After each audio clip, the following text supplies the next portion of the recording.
Muy buenas a todos y bienvenidos a un nuevo vídeo de opinión, un poquito así grabado de forma improvisada para estos vídeos de los lunes, ¿no? Y donde vamos a hablar un poquito de la distribución de los juegos en cuanto a su presupuesto, ¿vale? En cuanto pues esos triples As, esos cuádruples As, los juegos indie, los juegos doble As, etcétera, etcétera, y cómo han ido evolucionando a lo largo de lo que son las generaciones, ¿no? Así que nada, metemos la intro y comenzamos.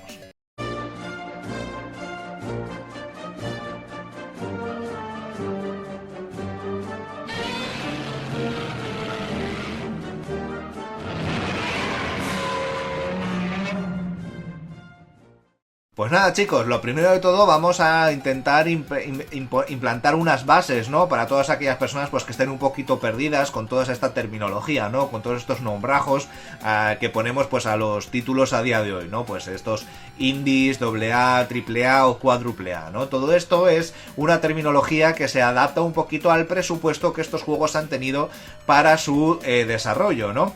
En primera instancia podría hacer pensar que un doble A, por ejemplo, tiene que tener cierto apartado gráfico, un indie tiene que ser estilo 2 dimensiones, ¿no? Porque es lo que más se ve, pero esto no está, digamos, encadenado a que sea AAA o AA lo que es el apartado artístico, sino que está encadenado al presupuesto. Lo que pasa es que a menor presupuesto normalmente las compañías tienen menor dinero para destinar a lo que es el apartado gráfico, el apartado artístico, y por lo tanto obtienen soluciones que sean muchísimo más económicas y muchísimo más fáciles de programar. En este caso los juegos indies es mucho más fácil con las herramientas que había hace unos años programar un juego en 2 dimensiones, un Metroidvania, un juego en plataformas, etcétera, que un first person shooter o un juego en 3 dimensiones con un modelado pues importante, ¿no? Y numeroso, que eso necesitas dedicarle muchísimo más dinero y por lo tanto se les escapa de su presupuesto. De ahí que los indies pues tengan un apartado o diseño más bien en 2 dimensiones, que se denotan más a juegos más clásicos que el resto de categorías. Así pues los AA pues tienen un apartado, digamos, normalmente en 3 dimensiones, ¿no? Pero fallan en algunas mecánicas jugables, o algunas mecánicas suelen ser más simples, o lo que es la concepción, la narrativa o todo del universo pues es bastante menor que lo que podría ser un AAA, ¿no? Un AAA pues ya sabemos todo el mundo lo que es, o eso son juegos a los que se le dedican bastante pasta, ¿no? Y después están los cuádruple A, que son los que han salido recientemente, que ya la pasta a la que se le dedica pues son unas millonadas impresionantes, y que está al alcance de muy pocos estudios desarrolladores de juegos, ¿vale? Mucha gente ha intentado poner una serie de barreras, ¿no? Pues se considera indie cuando el presupuesto es mayor o menor a cierta cantidad. AA, AAA, cuádruple, etcétera, ¿no? Lo que pasa es que para mí estas cantidades algunas veces se consideran algo arbitrarias, ¿no? Y también hay que tener un poquito en cuenta la propia capacidad de la empresa, ¿vale? Por ejemplo, un gran ejemplo es Dave the Diver, ¿vale? Un juego indie que se considera indie y que ha salido relativamente hace poco, estuvo nominado a los GOTY dentro de la categoría de mejor indie, y la desarrolladora que está detrás es creo que no sé si pertenece a Embracer Group o pertenece al grupo de Epic, ¿vale? Pero vamos, es una desarrolladora que tiene una capacidad monetaria increíble. No sabemos la cantidad de pasta que ha dedicado al proyecto, pero ya no solo es la cantidad de pasta, sino también la cantidad de recursos y cómo están formados dichos recursos. No es lo mismo dedicar, yo qué sé, $200.000 a un proyecto que se consideraría, digamos, un poquito indie, ¿no? Dentro de los baremos, pero además dotarle de un equipo de 20 asesores que han trabajado en juegos de AAA o que tienen una experiencia de 20 años, ¿no? Entonces, para mí, reducirlo todo a esta clasificación únicamente al tema del presupuesto me parece algo limitado, y hay que tener otras consideraciones en mente, ¿vale? ¿Qué pasa? Pues que a lo largo de la historia, tanto la cantidad de indies como la cantidad de cada una de estas categorías de juegos de las que hemos hablado, pues ha ido variando, ¿no? En primer lugar, vamos a empezar un poquito en lo que son las 3 dimensiones ya, porque es donde más se va a ver este estilo de cosas, ¿no? Por ejemplo, en la generación de PlayStation 2, GameCube y Xbox original, pues indies prácticamente eran inexistentes y eran juegos que existían sobre todo en PC, que es como la plataforma que dio a luz a esta nueva categoría, ¿no? Entonces lo que son los catálogos de las consolas estaban llenos de juegos AA, ¿vale? Juegos con un presupuesto más reducido, con menos ambiciones, pero que pretendían tener una serie de flexibilidad económica que les permitiera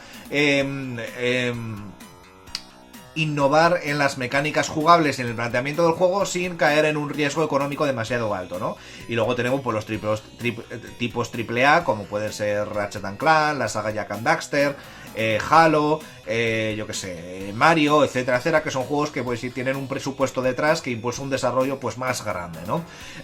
También en la generación anterior, en la generación de PlayStation 1, Nintendo 64, pero sobre todo en PlayStation 1, empezaron a aparecer los juegos que fueron denominados juegos de bajo presupuesto, ¿vale? Son juegos que tenían su origen en Japón, y sobre todo en la serie Simple Series, en PlayStation 1 y en PlayStation 2, y que después fueron traídos por algunas distribuidoras físicas aquí a Europa o a Occidente, ¿vale? Son juegos con un presupuesto muy reducido, pero que todavía no eran considerados indies, ya que detrás de ellos había compañías, pues, grandes, ¿no?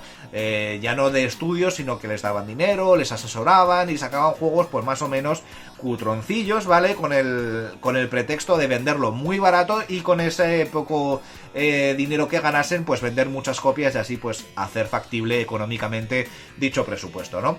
He traído aquí algunos ejemplos, por ejemplo, de juegos de AA para aquellos que no los tengan más claros. Por ejemplo, en PlayStation 2 tenemos este Spy Fiction, ¿vale? Un juego bastante chulo de Suda 51, si no recuerdo mal, de espionaje, que homenajea bastante Metal Gear Solid.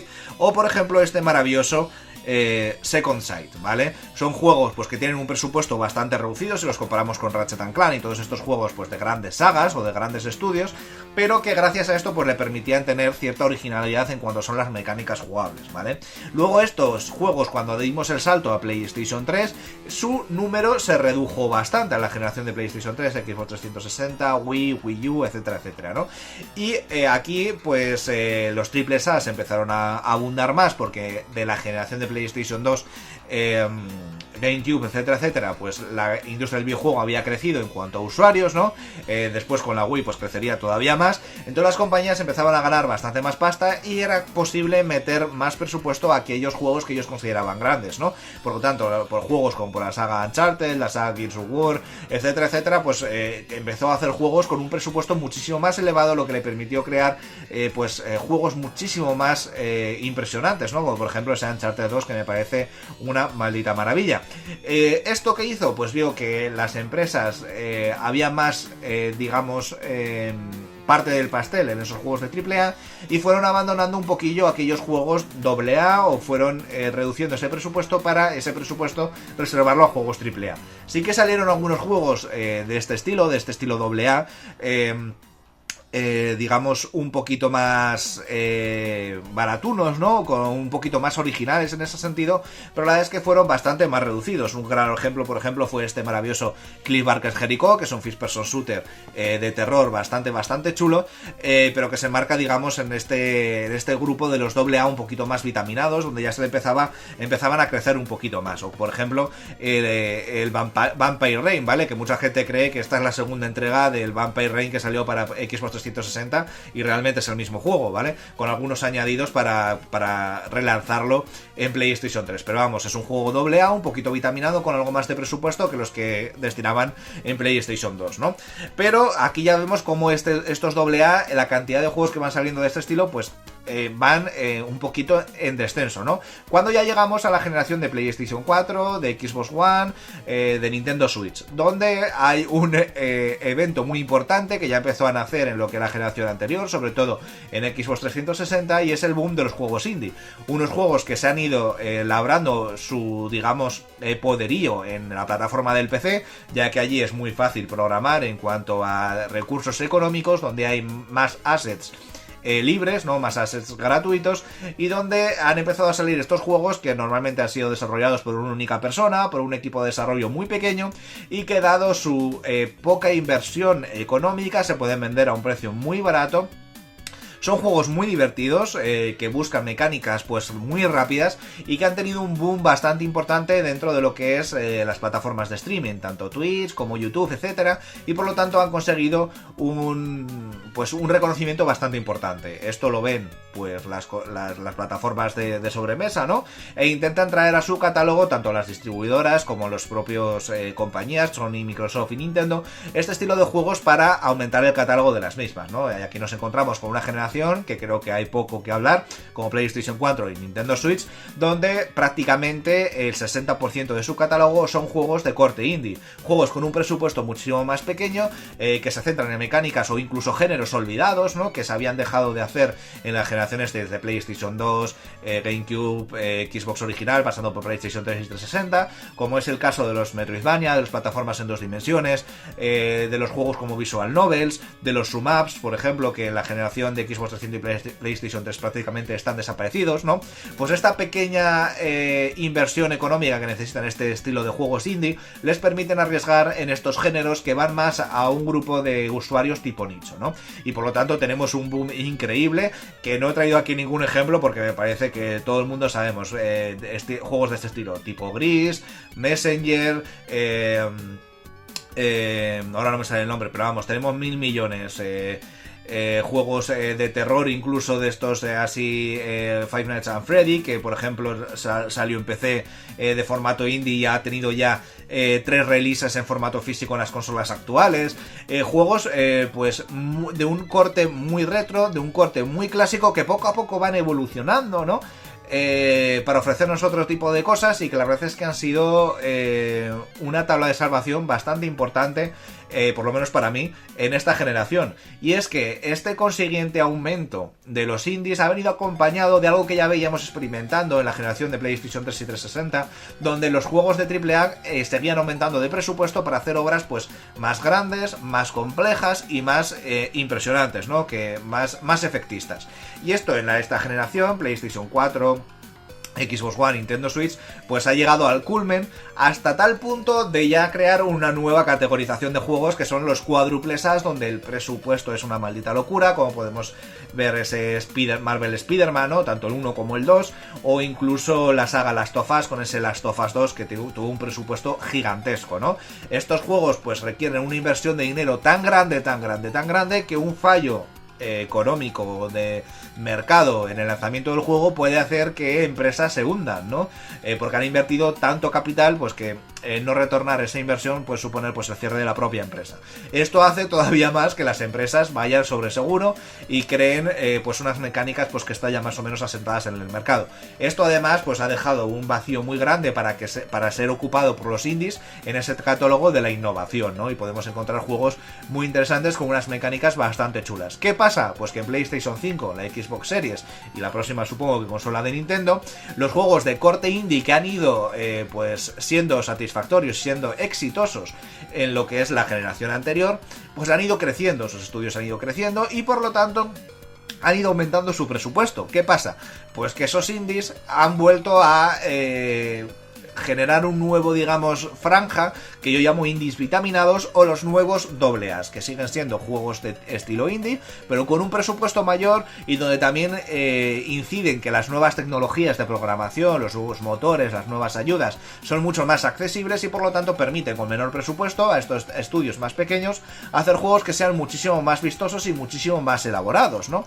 Entonces yo creo que es aquí, digamos, la conclusión de todo este vídeo, que yo creo que esta generación vamos a empezar a ver juegos pues que tiran más hacia esos dobles As que dejamos de ver en la generación de PlayStation 2, GameCube, Xbox original, y la generación de PlayStation 3, 360 y Wii U, y que vamos a ver florecer ahora bastante a menudo en lo que es la generación de PlayStation 5, Xbox Series y la nueva Switch, tanto por ese aumento de presupuesto de los juegos indie, como esa cota inalcanzable de los cuádruples As y esa necesidad de meterles tanto dinero que al final les van a quedar menos pasta para meter a otros proyectos de AAA o AA, ¿no? Entonces va a ir más enfocado hacia el tema indie. ¿Qué pensáis? ¿Pensáis que en esta generación de PlayStation 5 van a ir aumentando estos dobles A? ¿Vamos a volver a ver el resurgir de este tipo de juegos? ¿O es una pájara mental que me acabo de inventario, ¿no?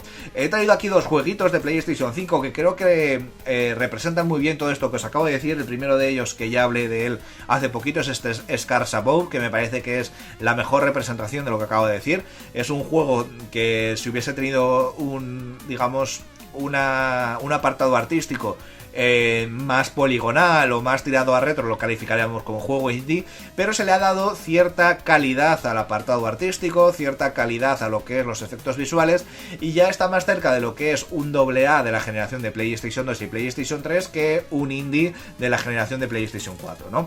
Y otro gran ejemplo es este Scorn, ¿vale? Un juego que bebe muchísimo de Geiger, que ya he hablado de él, hice un análisis y una review, pero que ejemplifica muy bien todo esto lo que acabo de decir, ¿no? Un juego muy elaborado en cuanto al apartado artístico y que encima tiene detrás, no del estudio, porque es un estudio pequeñito, sino que detrás de ese estudio tiene, digamos, papá Microsoft, que le ha ido pues dando consejos, le ha dado también algo de dinero, etcétera, etcétera, ¿no?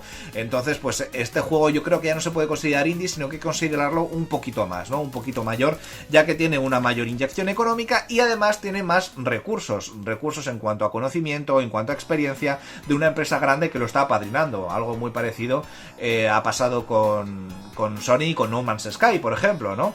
Pero vamos, que todos estos son pájaras en la cabeza que me entran y que voy viendo a lo largo de revisar catálogos, de jugar a juegos, y me gusta compartir con vosotros y ver si es una opinión compartida o no.